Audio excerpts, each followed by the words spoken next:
పాణ్యం శ్రీనివాస శర్మ. నా మొగిలి స్వస్థలం బంగారుపాలెం మండలం, చిత్తూరు జిల్లా. ఈ పురోహిత సమాఖ్య అఖిల భారత తెలుగు పురోహిత సేన అధ్యక్షుడిని. ఈ పురోహిత విషయంగా పౌరోహితంలో ఎట్లెట్ల సాంప్రదాయ పద్ధతులు, పురోహిత సంస్కృతి, ఆచార వ్యవహారాలు, పురోహితంలో చేసేటువంటి పూజా ప్రక్రియ మీద పరిశోధన చేద్దామని నేను ఒక పుస్తకాన్ని 60 పేజీల నోట్స్ ఒక పుస్తకం తయారు చేశాను.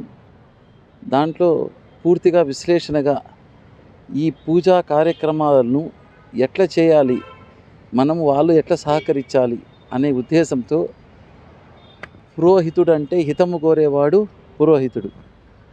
అందరూ బాగుండాలి, ప్రతి ఒక్కరూ క్షేమంగా ఉండాలి, సమాజం బాగుండాలి, లోకా సమస్త సుఖినో భవంతు అనే ఒక సంకల్పంతో మేము చేసేటువంటి కార్యక్రమాల మీద పరిశోధనలు చేసి, ప్రస్తుతం పూర్వంలో చాలా బాగున్నది ఈ వ్యవస్థ. ఇప్పుడు కాలానికి ఇది కొద్దిగా తారుమారుతుంటే, పురాతనమైన గ్రంథాలని తీసుకొని దాంట్లో ఉన్న విషయాలని, ఆచరణ వ్యవహారాలను ప్రధానంగా నేను ఒక పరిశోధనతో ఈ పుస్తకాన్ని 60 పేజీల పుస్తకాన్ని రాయడం జరిగింది. ఇది శ్రీ జగద్గురువులు కంచి కామకోటి పీఠాధిపతులైన శ్రీ శంకర విజయేంద్ర సరస్వతి స్వాముల వారికి కూడా చూపించడం జరిగింది. ఇది చాలా బాగుంది అని ఆయన చెప్పారు, గురువు గారు కూడా. ఆ ఆయన అనుచరణతో ఇది నేను ముందుకు రాయడం జరిగింది. దీంట్లో ఇప్పుడు ఉన్న ప్రస్తుత వ్యవస్థలో సక్రమంగా జరగడం లేదు పౌరోహితం. ఎందుకంటే సమయభావాలు లేకుండా వాళ్ళు ఇష్టంగా వాళ్ళు చేసుకుంటున్నారు. అది ఆచరణ మంచిది కాదని, దీన్ని ఒక పద్ధతిలో చేయాలనే ఉద్దేశంతో ఈ పుస్తకాన్ని రాయడం జరిగింది. దీనిపైన శ్రీ భారత్ వర్చువల్ యూనివర్సిటీ వారు, నేను ఒకరి ద్వారా ఈ స్క్రిప్ట్ని అందజేశాను.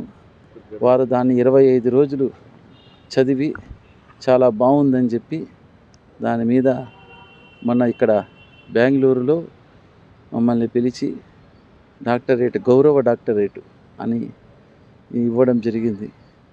దాని పద్ధతిలో ఈ పుస్తకాలని తొందరలో ప్రింట్ జరుగుతున్నది. ఒక 20-25 రోజుల్లో కూడా ప్రతి ఒక్కరికి చేరేటట్లు ఏర్పాటు జరుగుతుంది.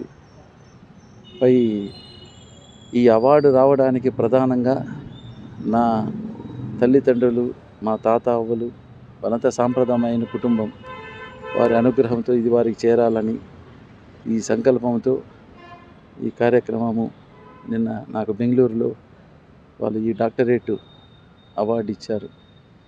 ఇది నేను కూడా పురోహిత రీత్యా ప్రతిదీ అందరం నేర్చుకుని ఈ సక్రమమైన పద్ధతిలో దీన్ని జరపాలని. ఇప్పుడు ఒక బిడ్డ పుట్టాడు అంటే, స్వామి మాకు బిడ్డ పుట్టారు మగపిల్లవాడంటే మనం ఉయ్యాల్లో వేయడం, నామకరణం చేయడం, ప్రతిదీ వ్యవస్థ వృద్ధాప్యము వరకు పురోహితుడితోనే అనుసరించింది. ఈ వ్యవస్థ కొద్దిగా తారుమారవుతుంది కాలానుగుణంలో. దీన్ని పరిశోధనలతో సక్రమమైన పద్ధతిలో పెడితే అందరూ సుఖంగా ఉంటారు, లోకమంతా బాగుంటుందనే ఒక ఉద్దేశంతో, మంచి దృఢ సంకల్పంతో ఈ పుస్తకం రాయడం జరిగింది. దీని పేరు పురోహిత దర్శిని అని చెప్పి రాస్తున్నాము.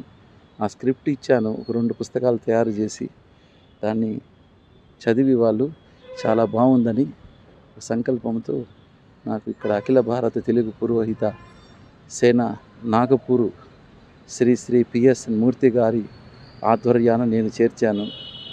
వారు దాన్ని వారికిచ్చి భారత్ వర్చువల్ యూనివర్సిటీ వారికి చేర్చి దాంతో లోటుపాట్లన్నీ సర్ది ఈ అవార్డు నాకు ఇవ్వడం జరిగింది.